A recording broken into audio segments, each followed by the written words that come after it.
12월 5일 화요일 토론토 한인장로교회 새벽기도회에 오신 여러분들을 주님의 이름으로 환영합니다.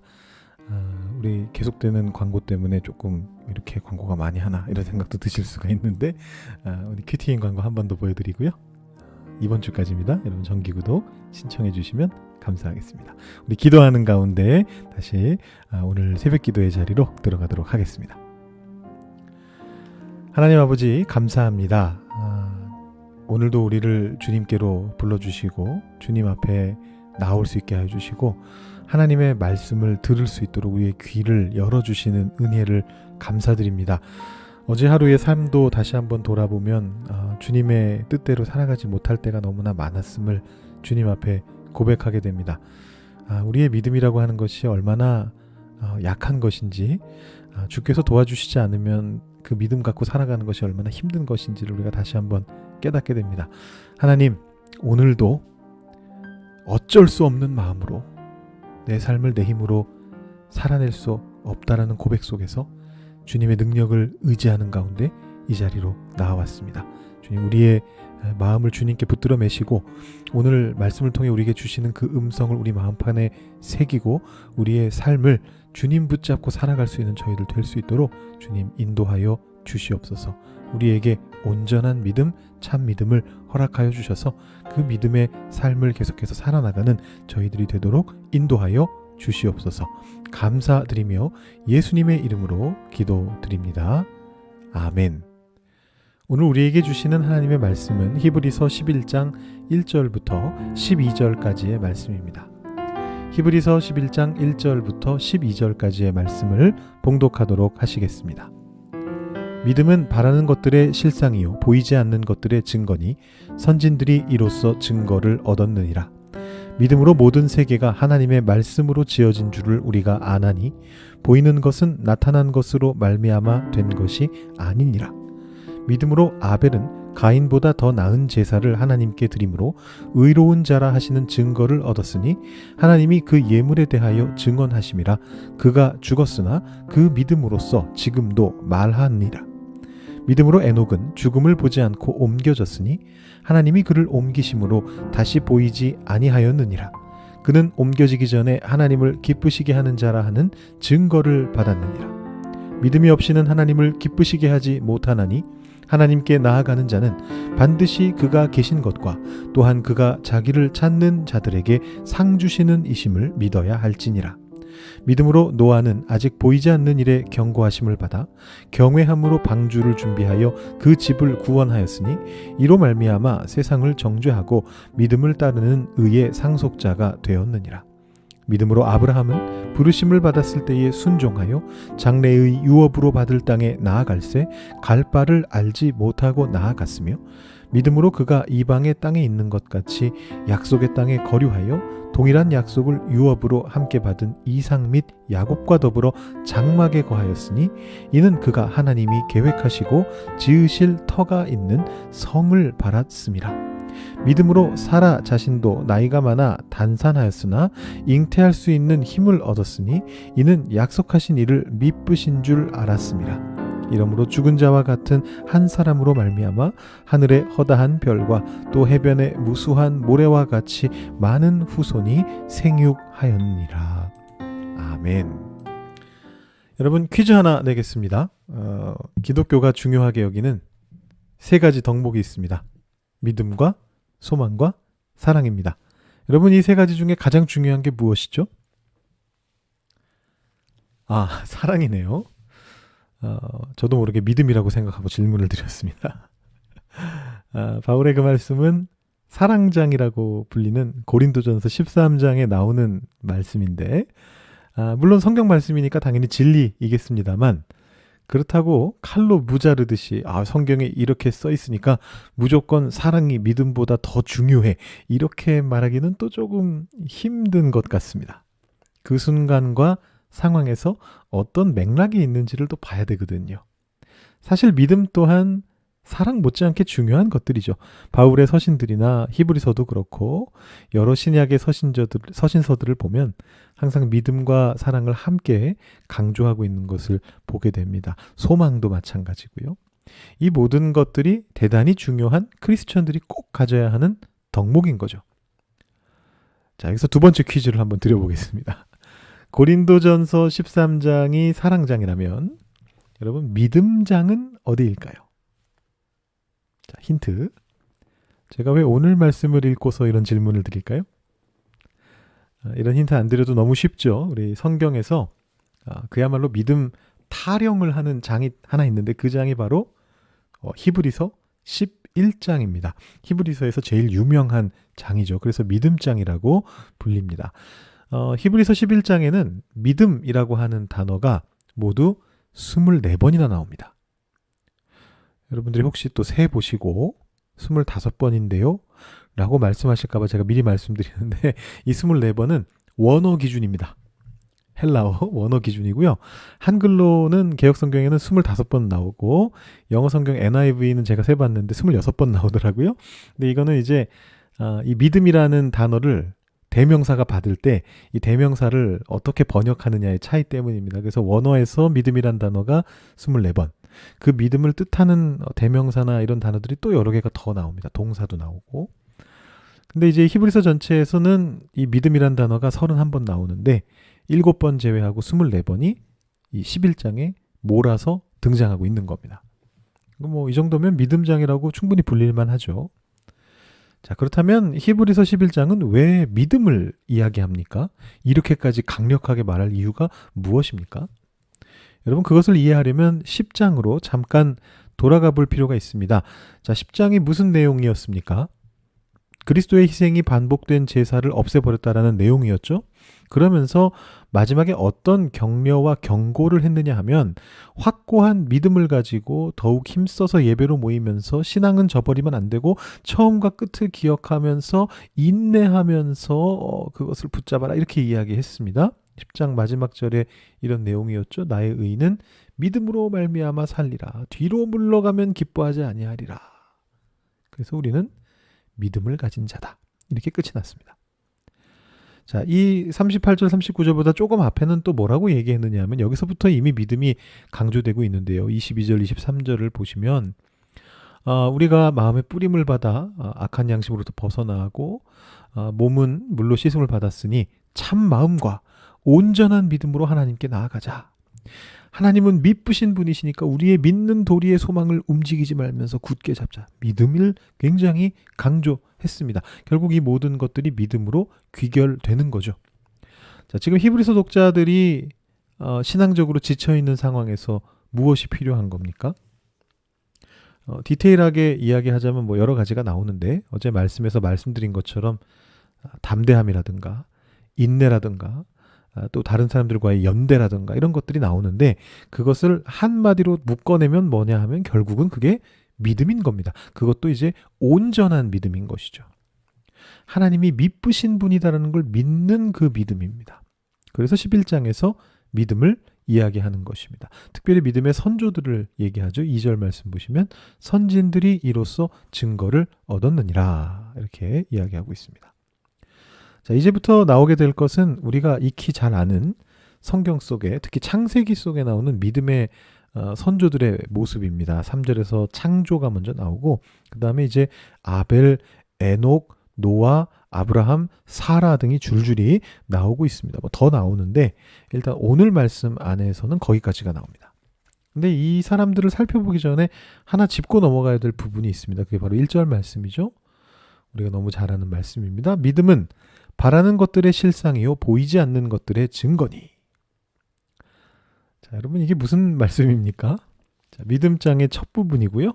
말이 굉장히 멋있고 아주 현학적으로 보이고 이 이후의 내용은 대부분 사람들에 대한 설명인데 비해서 이 구절은 어떤 선언적인 문장으로 보이기 때문에 자주 인용이 됩니다. 근데 문제는 뭐냐 하면 이 말씀이 무슨 뜻인지를 모르겠습니다. 여러분 그렇지 않나요? 그럼 이게 무슨 뜻인가요? 이 어떻게 보면 말장난 같기도 하고요. 이 말씀을 해석하기 위해서 여러분 우선 기억해야 되는 것은 뭐냐 하면 이것이 믿음이 무엇인가를 정의 내리려고 하는 시도는 아니다라는 것입니다. 이걸 마구 깊게 파고 들어가 가지고 야 내가 믿음의 실체를 밝혀내리라. 이거는 이제 원래의 저자 히브리서 기자의 의도를 곡해하는 겁니다. 기본적으로 히브리서는 신앙이 지쳐있는 자들을 향한 일종의 글로 쓰여진 설교문이란 말입니다. 그렇기 때문에 이 문장 안에도 목회적인 의도가 있다는 것을 꼭 기억하셔야 됩니다. 지금 말은 굉장히 현학적인 것처럼 쓰여져 있지만 목회적이다란 말은 무슨 뜻이냐면 그 실제적인 의미는 지극히 현실적인 내용이다라는 것입니다. 듣고 있는 독자의 삶에 직접적으로 영향을 끼치는 것을 지금 여기다가 적어 놨습니다. 여러분 여기 보시면 바라는 것들의 실상이라는 말하고 보이지 않는 것들의 증거라고 하는 이 말은 의도적으로 역설을 가지고 쓰여졌습니다. 일단 바라는 것을 보시죠. 바라는 것은 뭐냐? 이것은 우리에게 오지 않은 것입니다. 여러분 이미 온 것, 이미 가진 것을 바라는 사람은 세상에 없습니다. 내가 돈가스가 너무 먹고 싶은데 예시를 드는 건데요. 너무 제 기준으로 얘기했네요. 돈가스를 얘기하니까. 여러분 다른 음식 아무거나 여러분 좋아하시는 거 넣으셔서 들으시기 바랍니다. 내가 순댓국을 너무 먹고 싶은데 예를 들어서 토론토에서 제대로 된 순댓국 구하기가 너무 힘들어요. 그러면 맛있는 순댓국 먹고 싶다. 이렇게 바라게 되죠. 토론토에서 못 구하면 어떻게 해야 됩니까? 한국 들어갈 날을 손꼽아서 기다려야죠. 가서 순댓국 맛집 다녀와야 되는 거죠. 그게 바라는 것입니다. 여러분 눈앞에 순댓국을 놓고 먹으면서 순댓국 먹고 싶다. 이럴 사람은 아무도 없습니다. 내가 이미 갖고 있는 것을 왜 바라겠습니까? 그러니까 이 바라는 것들이라고 하는 것은 아직 가지지 못한 소망하는 것들을 이야기합니다. 그런데 실상이라고 하는 말은 그것이 현실화되고 구체화된 것을 말합니다. 그러니까 지금 이 말의 의미는 바라는 것들의 실상이다. 이 말의 의미는 되게 역설적이고 현학적으로 보입니다만 아주 철학적인 말처럼 보입니다만 굉장히 단순한 얘기입니다. 바라는 것을 소망으로 바꾸시면 믿음은 소망을 현재로 가져오는 힘이다라는 것입니다. 간단한 표현이죠. 이루어지지 않았지만 그것이 내 삶에 이루어진 것처럼 살아가게 만드는 힘이 바로 믿음이다라는 것입니다. 엄청난 것이죠. 보이지 않는 것들의 증거라는 이 말도 마찬가지인데요. 이것도 같은 역설이 지금 이 안에 들어가 있는데 보이지 않는 것이라고 하는 것은 앞에 8장부터 10장까지 계속 이야기했던 그 그림자의 원형이 되는 참것을 의미합니다. 하늘에 있는 성소 뭐 이런 얘기들을 우리가 계속 보지 않았습니까? 약간 이제 플라톤 철학적인 내용도 좀 들어가 있는데 여러분 우리 눈에 보이는 것들은 이 플라톤 철학이 말하는 게 뭐냐면 진정한 이데아의 그림자다라는 거지 않습니까? 예를 들어 어떤 물체가 삼각형 모양으로 생겼다고 한번 생각해 보시죠.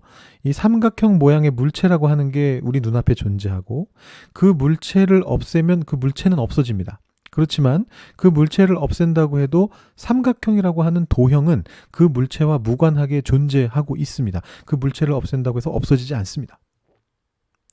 이게 플라톤 철학에서 하는 얘기인데 이거와 좀 비슷한 얘기입니다. 보이지 않는 것들이라고 하는 것은 우리 눈에 지금 보이고 있는 어떤 현상의 원형을 이야기하는 것입니다. 이 경우에는 하나님의 세계라고 볼 수 있습니다. 그런데 그 보이지 않는 것들이 증거되고 있습니다. 보이게 되는 거죠. 보이지 않는 것들이 보이게 된다는 겁니다. 여러분 무엇으로 보입니까? 이게 사실 좀 말장난 같은데 눈에 보이는 것으로 보인다는 게 눈에 보이지 않는 것이 보이는 형태로 보여진다. 이게 좀 말장난 같이 느껴지는데 믿음의 눈으로 보는 사람들은 눈에 보이는 사물과 현상을 보면서 그 너머에 있는 하나님의 세계를 볼 수 있다라는 것입니다. 그게 증거가 된다라는 거예요. 그래서 이 멋진 말은 사실은 아주 현실적인 말이기도 합니다. 믿음은 바라는 것들의 실상이요 보이지 않는 것들의 증거다. 즉 믿음을 통해서 미래에 대한 소망을 지금 이 순간 경험하게 되고 시간적인 얘기고요. 믿음을 통해 보이지 않는 하나님의 세계를 이 자리에서 맛볼 수 있게 된다라는 선언입니다. 장소적인 얘기죠. 시간적으로 공간적으로 우리가 가져올 수 없는 것이었던 것을 우리가 경험하게 만들어주는 것이 믿음이라는 것입니다. 그 후에 아까 말했던 그 사람들, 믿음의 선진들이 예시로 나오는 겁니다. 아벨은 증거를 얻었고 에녹도 증거를 받았고 노아는 상속자가 되었고 아브라함은 유업을 받았습니다. 이 모든 사람들이 이 1절에 나오는 이 단어들과 관련돼 있습니다. 지금 아침 시간이라 벌써 시간이 꽤 됐네요. 이게 다 설명드릴 수가 없지만 여러분 한번 쭉 읽어보십시오. 계속해서 이 단어들이 반복됩니다. 바라보다, 보이지 않는다, 증거다, 증언이다, 뭐 이런 얘기들이 계속해서 반복적으로 등장하고 있습니다. 그러니까 히브리서 기자가 이 믿음의 선진들을 통해서 독자들이 온전한 믿음을 가지게 되기를 소망하는 가운데 그들에게 믿음을 가지라고 촉구하고 있는 것입니다. 그래야 현실의 고난 속에서 미래를 경험하고 하나님의 세계를 맛볼 수 있기 때문입니다. 오늘 이 말씀을 우리 삶에 적용하면서 우리도 바라는 것들의 실상과 보이지 않는 것들의 증거를 얻기를 소망해 보면 좋겠습니다. 여러분들은 어떤 것을 바라고 계십니까? 여러분들은 어떤 보이지 않는 것들의 증거를 얻고 싶으십니까? 남아프리카 공화국의 데스먼드 투투라고 하는 성공회 신부님이 계셨습니다. 여러분 성공회는 개신교입니다만 용어는 이제 신부, 주교 이런 호칭을 사용하죠. 이분은 이제 대주교까지 가셨던 분인데 사실은 이제 노벨 평화상 수상자로 더 널리 알려져 있는 분입니다. 넬슨 만델라보다 먼저 이 노벨 평화상을 받았습니다. 남아프리카 공화국에서 백인 위주의 흑인 차별 정책이 벌어질 때 아주 많은 역할을 하셨던 분이고 사실 그 남아프리카 공화국에서는 미국의 그 노예 제도보다 더 심했던 일들이 막 벌어졌었거든요. 아침이라서 다 생략하고요. 이분이 남기신 명언이 있습니다. 명언을 많이 남기셨는데 그 중에 인종차별 철폐를 위해 투쟁하면서 가장 암울하던 때에 이분이 이런 말씀을 하셨습니다. 제가 한번 읽어 드리겠습니다. Hope is being able to see that there is light despite all of the darkness. 희망은 온통 어두운 곳에서도 빛이 있다는 것을 보는 능력이다. 오늘 말씀과 연결해서 본다면 이 희망이라고 하는 단어를 믿음으로 치환해도 동일한 단어가 될 것 같습니다.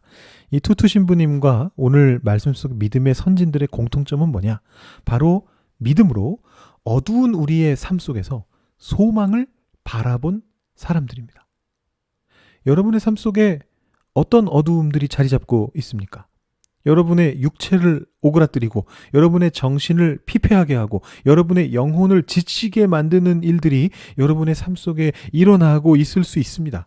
세상이 여러분을 그렇게 압박해 올 수 있습니다. 하지만 지지 마십시오.